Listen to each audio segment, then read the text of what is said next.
तर मंडळी, आज आपण ककडीमध्ये पोहे टाकून अतिशय पौष्टिक आणि भन्नाट असा नाश्त्याचा प्रकार बनवणार आहोत, जो की तुम्ही मुलांच्या टिफिनसाठी किंवा मग रोजच्या नाश्त्यासाठी सुद्धा अगदी झटपट आणि सोप्या पद्धतीने बनवू शकतात। तर मंडळी, रेसिपी नेहमीप्रमाणेच साधी आणि सोपी असणार आहे, तर तुम्हाला नक्कीच आवडेल। तर मंडळी, व्हिडिओ शेवटपर्यंत नक्की पहा, कुठेही स्किप न करता। तर चला लगेच आपण व्हिडिओला सुरुवात करूयात। तर यासाठी आपल्याला सगळ्यात आधी 1 वाटी पोहे लागणार आहेत।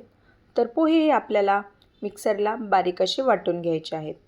तर हे पहा, तर आता आपण हे वाटून घेणार आहोत। तर मी इथे 1 वाटी पोहे घेतलेले आहेत आणि यामध्येच आपल्याला अर्धी वाटी बेसन पीठ ॲड करायचं आहे।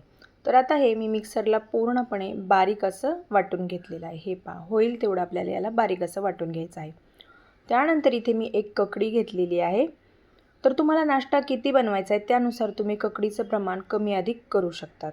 तर याचं वरचं आपल्याला साल काढून घ्यायचं आहे।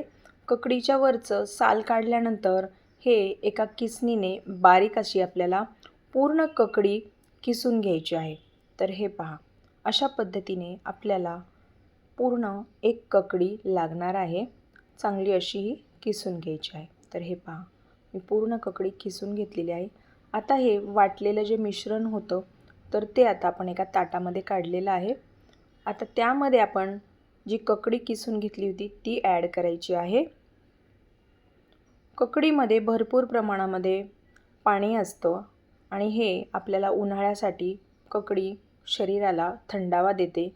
आता इथे ककडी घातल्यानंतर मी बारीक कट केलेला कांदा घातलेला आहे, थोडी कोथिंबीर घातलेली आहे आणि अर्धा चमचा जिरे घातलेले आहे। थोडी हळद घालायची आहे आणि जर तुम्हाला वाटलं इथे एखादी भाजी ॲड करावी दुसरी, तर ती सुद्धा तुम्ही इथे करू शकता। त्यानंतर लाल तिखट घातलेलं आहे, चवीनुसार मीठ घालायचं आहे आणि थोडेसे पांढरे तीळ घातलेले आहेत।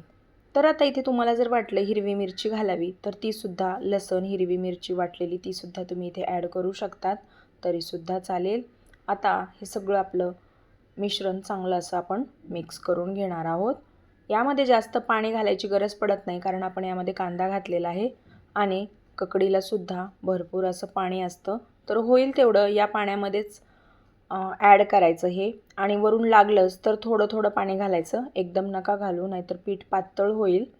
आणि तुम्हाला जर हा पदार्थ प्रवासासाठी जर न्यायचा असेल, तर यामध्ये जास्त प्रमाणामध्ये ककडी घाला, पाणी अजिबात नाही घालायचं। तर हा पदार्थ 7 ते 8 दिवस तुम्ही आरामात प्रवासात सुद्धा घेऊन जाऊ शकतात। तर आता हे पहा, अशा पद्धतीने मी इथे पूर्ण हे पीठ असं मळून घेतलेलं आहे। तर आता आपण याचे ना मंडळी थालीपीठ बनवून घेणार आहोत।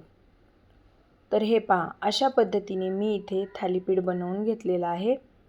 तर आता यावरून आपल्याला थोडेसे तीळसुद्धा घालायचे आहेत, मी तीळ घातलेले आहेत। आता इथे मी तवा गरम करायला ठेवलेला आहे आणि आपल्याला हे थालीपीठ छान असं कमी गॅसवरती भाजून घ्यायचं आहे। आता आपण वरून पण याला तीळ लावणार आहोत। तर तीळ लावणं ऑप्शनल आहे, पण जर लावले ना तर खूप छान याची तिळाची टेस्ट येते, त्यामुळे नक्की घाला। आता यावरती मी तेल घातलेलं आहे। तुम्ही तेलाऐवजी तूप किंवा बटरचा सुद्धा इथे वापर करू शकता।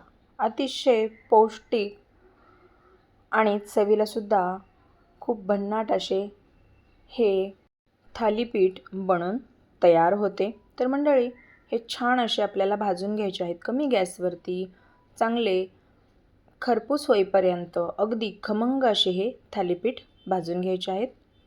तर मंडळी, तुम्हाला एक निवेदन आहे, तुम्ही आपला हा व्हिडिओ कुठल्या गावातून किंवा कुठल्या शहरातून पाहतायत हे मला कमेंटमध्ये नक्कीच कळवा, जेणेकरून मलासुद्धा कळेल की आपले व्हिडिओ कुठपर्यंत पोहोचत आहेत आणि मी तुमचे धन्यवाद करू शकेल। तर मंडळी, हे पहा, आपले ककडीचे आणि पोह्याचे थालीपीठ बनवून तयार आहे। तर हे थालीपीठ आपण लोणच्यासोबत, दह्यासोबत, सॉससोबत किंवा तुम्ही असे जरी खाल्ले ना नुसते, तरीसुद्धा हे चवीला अप्रतिम असे लागतात।